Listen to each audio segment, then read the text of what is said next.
This happened a few years back, around late 2020, when I was staying over at a friend's place. For the story, I'll call her Kara. I was really looking forward to that sleepover. We were eighth graders at the time, and I couldn't wait to unload the avalanche of middle school drama that had been piling up. Now, something important to know. Kara's house was buried deep in the woods. And I don't mean some trees nearby. I mean nothing but forest in every direction, with their closest neighbor sitting roughly 3/4 of a mile away. Behind the house, a steep drop opened straight out to the coastline. The night started great. Our friend Lena was there too. We played truth or dare, hide and seek, all the usual sleepover stuff. It was getting late, but we decided to walk down the long gravel road that connected Kura's family to the other scattered houses. We asked her mom, and surprisingly, she let us. About 15 minutes in, we noticed a man walking toward us on the opposite side of the road. At first, we didn't think much. Maybe he lived nearby and was out on his own evening walk. But something was off. He was wearing way too many layers, like heavy winter clothes, even though it was around 63 degrees that night. When we passed him, that's when the smell hit. I don't know how to describe it. It was like the air behind him curdled. It was so vile, my brain almost refused to process it. The second we got a few steps away, Kara gasped like she had been holding her breath. Lena ran into the trees and nearly threw up. We decided to head back. Lena was practically begging at that point. On our way back, we passed him again, but this time we held our breath. We walked past without incident until we looked back. The man had turned around. He was following us. His pace matched ours. When we walked faster, he did too, and when we finally started jogging, he picked up speed. Then Lena looked back and screamed. We all turned, and what we saw has stayed lodged in my memory ever since. The man was sprinting at us, full speed, and in his hand was something long and metallic, maybe a knife. We didn't wait to see more. We bolted down the road, screaming at the top of our lungs, and weirdly, that's what made him stop. He froze, just standing there, watching us run. We didn't stop until we slammed Kara's front door shut. Her parents were asleep, and we knew they'd panic, so we didn't say anything. We just set up our blankets in the living room and tried to move on. A few hours passed. It was about 2:10 a.m. We were watching some horror movie on TV. And remember that cliff behind the house? Because of the view, the entire backside of their home was lined with huge windows. I was sitting on a couch directly facing them. Outside was pitch black. The only sound was the ocean and the wind brushing the glass. Then, footsteps. Slow, dragging footsteps. I told the others, and Kara brushed it off, saying it was probably the deer she'd been feeding for the past couple years. Apparently, the thing came right up to that same window. Curious, I looked outside, but it was too dark to see anything. I suggested we go out and try to pet it, but both Kara and Lena shut that idea down immediately, reminding me what had happened earlier. An hour later, we turned the movie off and tried sleeping. Kara and Lena knocked out almost instantly, but I had this gnawing feeling in my gut, like my body refused to let me rest. I looked out the windows again. The moon lit the waves enough to give the whole scene a faint glow. As I stared, something shifted near the tree line. I turned my head. Nothing, but I knew I saw movement. So, mistake number one, I grabbed the flashlight off the shelf and pointed it outside. The beam landed right on him. That man.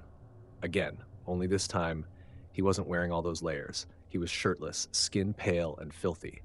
I froze, then shook Kara and Lena awake. Lena shot up immediately, but Kara was dead asleep. I told Lena what I saw, but when we looked again, he was gone. She thought I was messing with her and went back to sleep. I lay awake, staring at the ceiling, terrified. Around 4:30 a.m., just when I was starting to drift off, someone knocked on the front door. A single heavy knock. I nearly jumped out of my skin. I knew I shouldn't check, but I did. I looked through the peephole. Nothing. I convinced myself I was imagining things, hid under my blanket, and eventually fell asleep. But around 5 a.m., I woke up in a cold sweat. Something was wrong. My body felt like it was vibrating from the inside out. Then I smelled it. That same unbearable stench. I sat up so fast I nearly got dizzy. Footsteps creaked toward me. I screamed and grabbed the flashlight. When I turned it on, he was standing in the corner of the room, inside the house. My scream woke Kara and Lena, who immediately screamed too. As we yelled, he bolted toward the front door and vanished into the woods. Kara's parents came running. After we explained everything, her mom called the police while her dad grabbed his shotgun and walked the road. Later that morning, I went home. My parents hugged me so tight, it hurt. After that, they banned sleepovers entirely. And it wasn't until years later that I learned the truth. The police eventually found the man. He had been living in an abandoned boathouse down the hill. Inside, they discovered 5 bodies, that stench clinging to him. It was decaying flesh. And if things had gone differently, Kara, Lena, and I would have been next.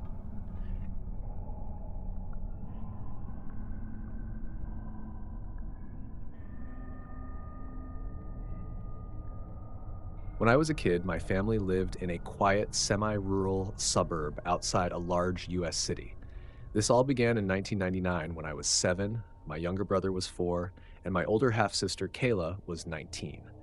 Kayla had just made the dean's list during her first year of college, so to celebrate, our whole family, my parents, my brother, my grandparents, and me, went to a seafood restaurant attached to a big outlet mall in the next town over. Our table was right next to a large window that looked into the indoor mall.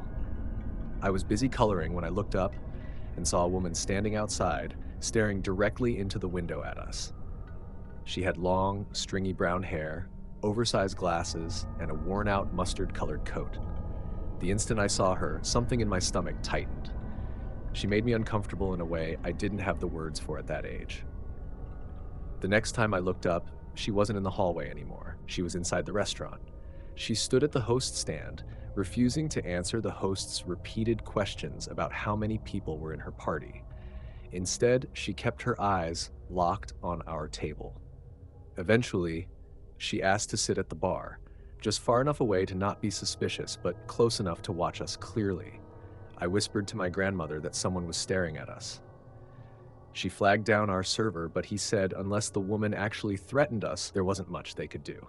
We finished our meal in this weird, heavy silence, all of us painfully aware of her gaze burning into our table. After dinner, we walked through the mall, and she followed us. First into Abercrombie Kids, which at the time wasn't so teen-focused. It could have been coincidence. But then she followed us into Sparkle Girls, a store meant specifically for young girls. She didn't shop, she didn't browse, she just watched us. My mom told an employee and the woman stepped out of the store, but she didn't leave. She sat on a bench directly outside the entrance and kept staring while we paid. For the rest of the night, she trailed us through the mall, never entering the same stores again, just keeping us in sight. Even my dad, who was dismissive at first, eventually got alarmed enough that we left early. A few weeks later, I saw her again. She was sitting in her car outside my summer day camp.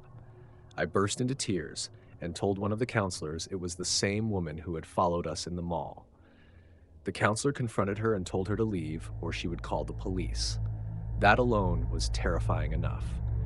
But then she showed up at our church. It was late August by then. This had been happening since early June. She attended one Sunday service and sat on the opposite side of the sanctuary from us. Our church had 3 seating sections, 1 center and 2 angled sections. My family was on the right. She chose the left and angled herself to watch. We told the pastor afterward, and he approached her in a polite, pastoral way, asking how she found the church, offering info about membership classes. She barely responded and never returned. We didn't see her again in any obvious way for years. Kayla swore she saw the woman on her university campus during sophomore year, 2000-2001. My parents thought they spotted her at a street festival in 2001. I thought I saw her in a museum during a school trip later that year, and when I told my teacher, she brushed it off as my imagination.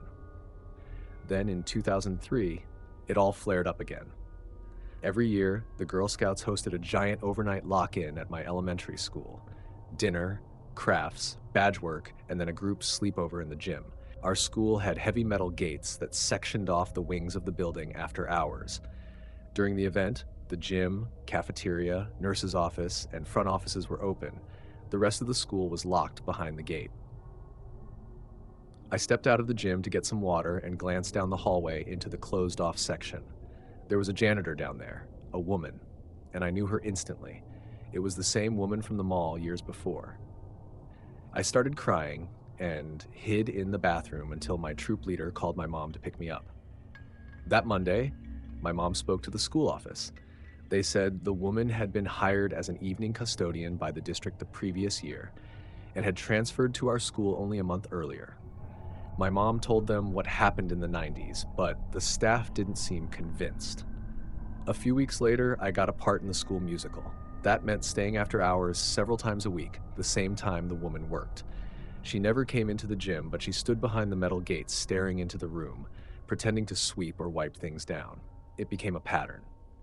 4 p.m., gate closes. She appears behind it, stares. I told the play director, who actually believed me. She checked the security cameras and confirmed the woman stood at the gate watching us instead of doing her job. The school fired her shortly afterward and notified my mom. Things quieted down again.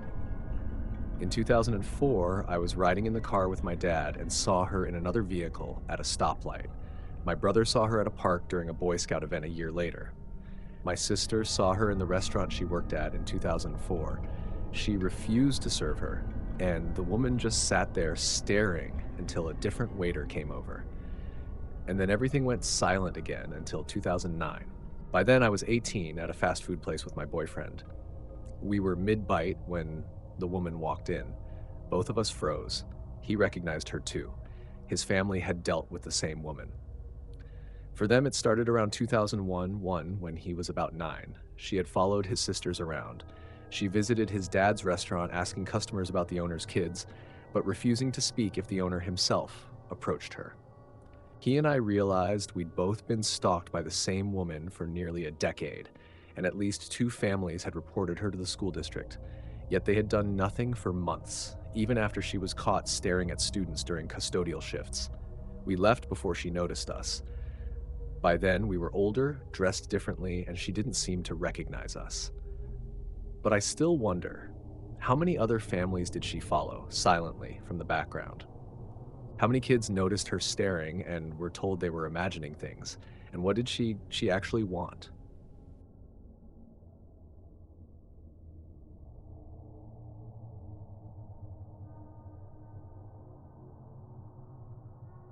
When I was a kid, one of my favorite things in the world was having sleepovers with my best friend, Evan.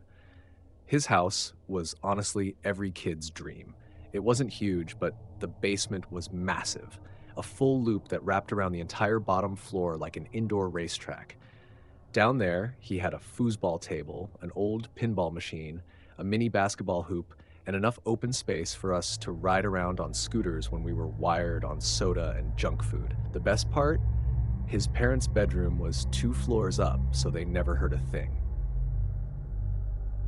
I'll never forget one sleepover in particular, the night before fall break in 2004 when my mom dropped me off at Evan's house after dinner. Since we didn't have school the next day, we planned to stay up all night. We went straight to the basement and started playing a new game he'd gotten for his PlayStation 2. We'd barely gotten through the opening level when the door to the laundry room at the far end of the basement slowly creaked open.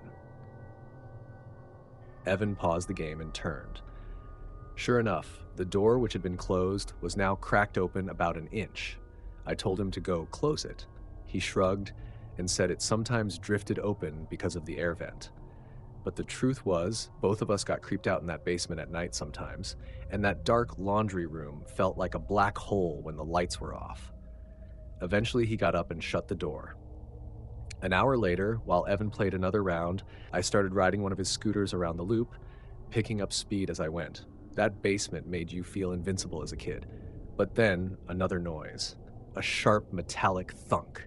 It sounded exactly like a washing machine door slamming shut, and it came from the laundry room. This time, we didn't investigate. We bolted up the stairs and woke up Evan's dad. Sleepy and groggy, he went down to check. He opened the laundry room door, looked for maybe 5 seconds, and came back out. "No one's down there," he said calmly, heading back upstairs. Evan and I hung out for another hour or so before we finally tried sleeping. There were 2 couches down there, one near the TV and one near the back of the basement by the old bar. I took the back couch. I woke up sometime in the middle of the night, still wrapped in my blanket.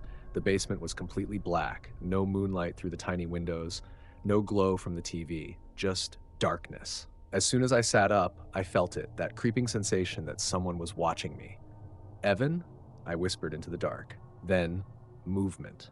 Something shifted in the shadows near the laundry room, and I heard the soft click of the laundry room door closing. My heart dropped. I jumped off the couch and ran to Evan's couch to wake him up, only to find it empty. That's when I thought I had it figured out. Evan was messing with me. He always tried to scare me during sleepovers. So I walked quietly toward the laundry room. If he wanted a scare, I'd give him one back. I grabbed the doorknob, counted to 3 in my head, and yanked it open while yelling his name. The lights flicked on. The room was empty. No Evan. No movement. Just silence.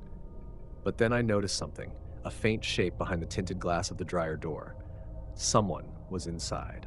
I took a tiny step forward, then another. The figure inside was curled up tightly, knees to their chest. And even though the glass was hard to see through, I could make out a face pressed toward me. But it wasn't Evan. It was a grown man, a stranger. I screamed and sprinted up the stairs so fast I nearly fell. I burst into Evan's parents' room, shouting that someone was hiding in the dryer. Within seconds, everyone rushed into the hallway, including Evan, who had apparently gone upstairs earlier because he couldn't fall asleep. Before Evan's dad could get downstairs, we heard footsteps pounding across the living room. Then the front door burst open. Evan's mom screamed, and his dad ran outside wearing nothing but pajama pants and slippers, a hat, but the man was already gone, sprinting full speed down the street. Evan's mom called the police. When the officers showed up, they asked me what the intruder looked like, but all I could tell them was that he wore dark clothes and had been curled up in the dryer. Evan and I slept in his room that night with the door locked, and for a long time after that, we didn't do sleepovers at his house. And even now, as an adult, I still can't shake the image of that man's face behind the glass, watching me in the dark.